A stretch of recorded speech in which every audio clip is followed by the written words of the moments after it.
Please help me welcome Holly Mays.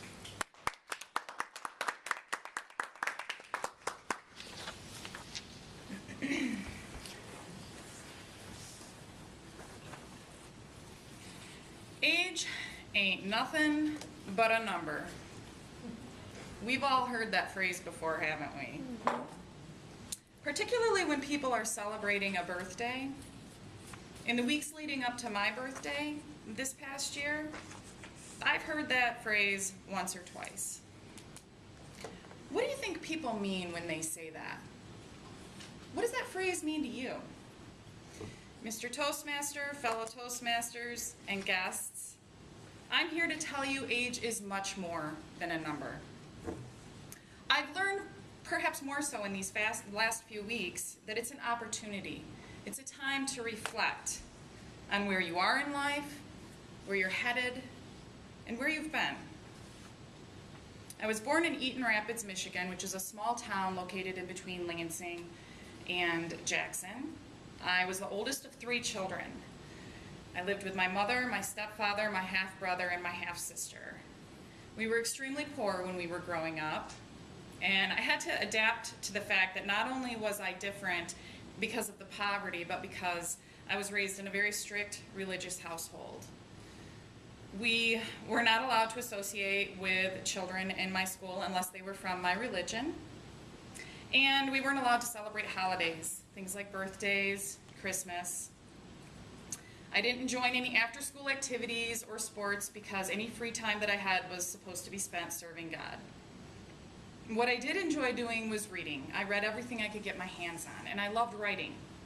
And I also loved photography. So even though we couldn't really afford to have the film developed or buy the film, I had a little 110 camera, and I would run around and I would frame pictures through the viewfinder, and I took thousands of pictures that way, and I think they all turned out too.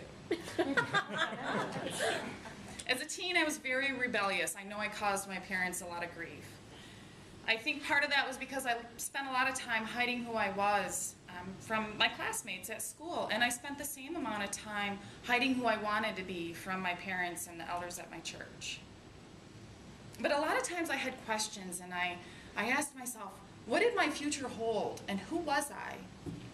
I didn't have answers to those questions as a teenager at all.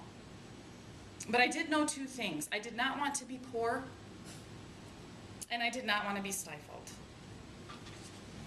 So I graduated high school, and I attempted college twice.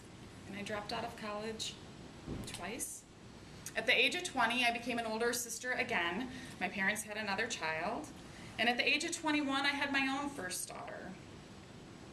I still was asking, who is Holly? Who is she? I decided to start celebrating holidays for the first time, and in doing so, I alienated myself from my parents. As far as jobs went, I did everything from waitressing. I sold stars, the right to name stars, at the International Star Registry. I worked in real estate. I worked in insurance. And by the end of my 20s, I got married for the first time, and I gave birth to my second daughter. At this time, my oldest daughter, Kelsey, was in 1st grade. She went to 3 different schools for 1st grade. And it was then that I knew that I had to do something. I had to change. And I had aspirations. I realized I wanted security, not only for me, but for my children. So I got a divorce, and I found a stable job with the state that provided medical benefits, and that was very important to me because I wasn't raised with health insurance. I bought my first house. I went to college, 3rd time's a charm. Got my certificate in photography and started my own business.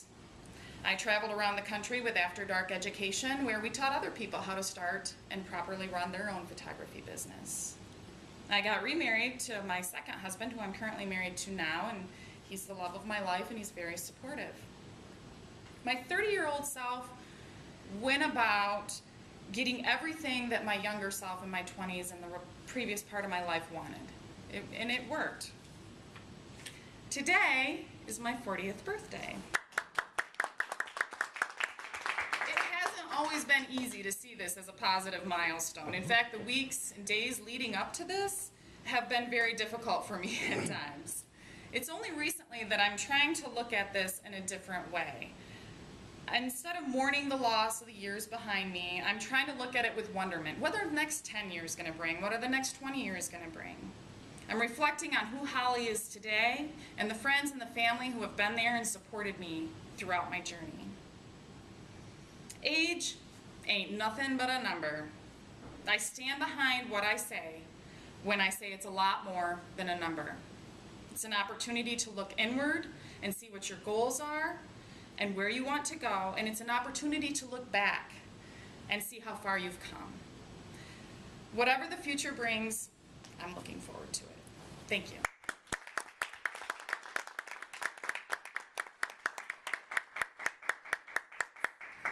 Thank you, Holly.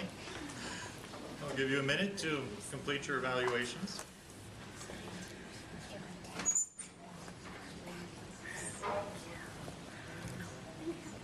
Thank you.